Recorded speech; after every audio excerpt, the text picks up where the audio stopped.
नमस्कार। कल हमने अध्ययन किया था कि हमारी हथेली में राहु रेखाएं किस तरह हमारे जीवन को प्रभावित करती हैं, और आज हम बात करेंगे कि उनके बुरे प्रभावों से कैसे बचा जाए। तो सबसे पहले तो बेस्ट उपाय तो यही है कि आप स्वयं पर नियंत्रण करें, क्योंकि जब राहु रेखाएं अपने पूरे प्रभाव में होती हैं तो आदमी को बहुत चिड़चिड़ा बना देती हैं। तो बेहतर है कि आदमी को अपने ऊपर नियंत्रण करना चाहिए। इसमें भी कुछ बातें गौर करने लायक हैं।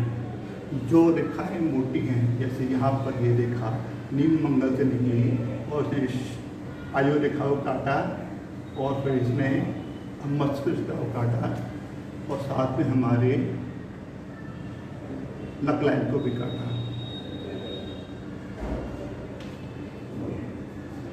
तो यहाँ समझने वाली बात यह है कि जो मोटी रेखाएं होती हैं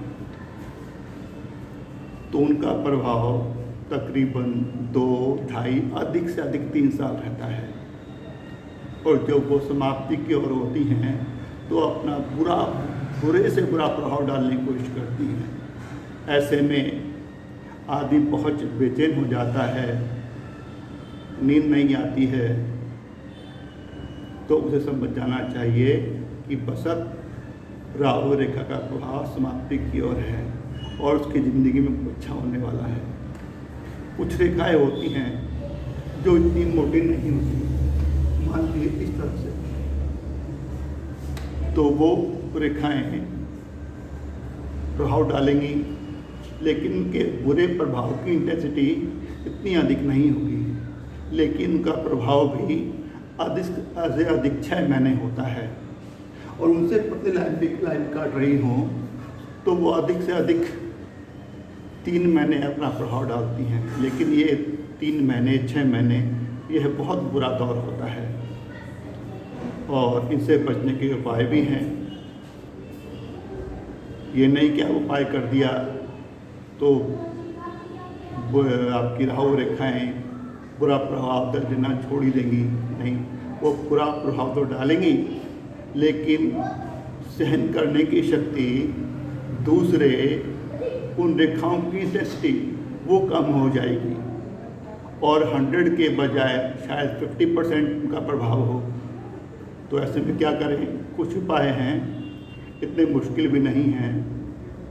तो सबसे पहले मोर पंख को लेते हैं।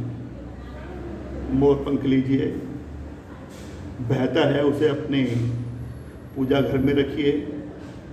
उस मोर पंख को अपने बेडरूम में रखिए, अपनी तिजोरी में रखिए।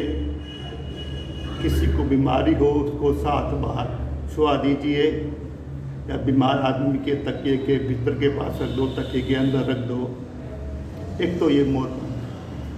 दूसरा, जिसको राहु रेखाएं परेशान कर रही हैं उस आदमी को एक कुत्ता का काला कुत्ता पा लेना चाहिए। ये भी ना हो सके तो कुत्तों को फीड करना शुरू कर दो, स्ट्रीट डॉग्स को। डबल डालिए, बिस्किट डालिए, जलेबी डालिए, लड्डू डालिए, कुछ भी डालिए, लेकिन रोज़ खिलाओ। कितने वक्त तक? पूरी ज़िंदगी चलने दो, क्या दिक्कत है? लेकिन कम से कम 3-4 साल तो लगातार डालते ही रहो। और मछलियों को आटे की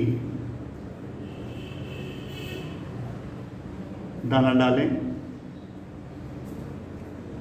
और एक बहुत श्रेष्ठ उपाय है कि आप 6 जटा वाले नारियल लीजिए जिनके अंदर पानी होता है। पहले जरा कान के पास बजा के देख लेना। जटा वाला नारियल, इसमें पानी हो, वो 6 खरीद लाओ। और हर मंगलवार और हर शनिवार 3 हफ्ते, तो 1 हफ्ते में 2 हो गए, तो 3 हफ्ते में आपके 6 बार हो जाएगा। आप नारियल लीजिए और एक बर्तन में गोमूत्र को लीजिए, 500 मिलीलीटर हो सकता है, थोड़ा कम हो कोई बात नहीं। उसको अच्छी तरह से भिगो दीजिए, 7 बार तो भिगोइए कम से कम। जब अच्छी तरह वो भीग जाए तो उसको अपने सर के ऊपर से 7 बार एंटी क्लॉकवाइज घुमाइए और घुमाने के बाद में किसी पन्नी में रखो, किसी और चीज़ में रखो और 12 बजे के बाद 2 बजे, 3 बजे, 4 बजे, 5 बजे, 6 बजे सूरज छिप रहा हो या सूरज छुपने के बाद कभी भी बहते पानी में प्रवाह कर दीजिए। ध्यान रखना, प्रवाह करना है, उसका विसर्जन करना है। उस नारियल से क्रिकेट नहीं खेलनी है, थ्रो नहीं फेंकने हैं, खेल लिया और फेंक दिया दूर ना, विसर्जन करना है बड़े श्रद्धा के साथ में। इस तरह से नारियल लीजिए और पानी में छोड़िए, अपनी कामना को कहते हुए कि हे राम महाराज कृपया कीजिए, हमारे ऊपर दया कीजिए और हमारी समस्याओं को दूर कीजिए, प्रसन्न होइए। इस तरह उसको पानी में छोड़ देना है, लेकिन फेंकना नहीं है। फेंकने से अश्रद्धा का भाव आता है और शायद इससे राहु महाराज खुश होने के बजाय और भी रुष्ट हो जाए। मुझे लगता है कि ये उपाय बहुत सिंपल हैं और आपको बहुत कुछ याद दिलाएंगे, आपकी परेशानियों से आप ऐसा कर पाएंगे। इसी आशा के साथ बहुत बहुत शुक्रिया, बहुत बहुत नमस्कार, धन्यवाद।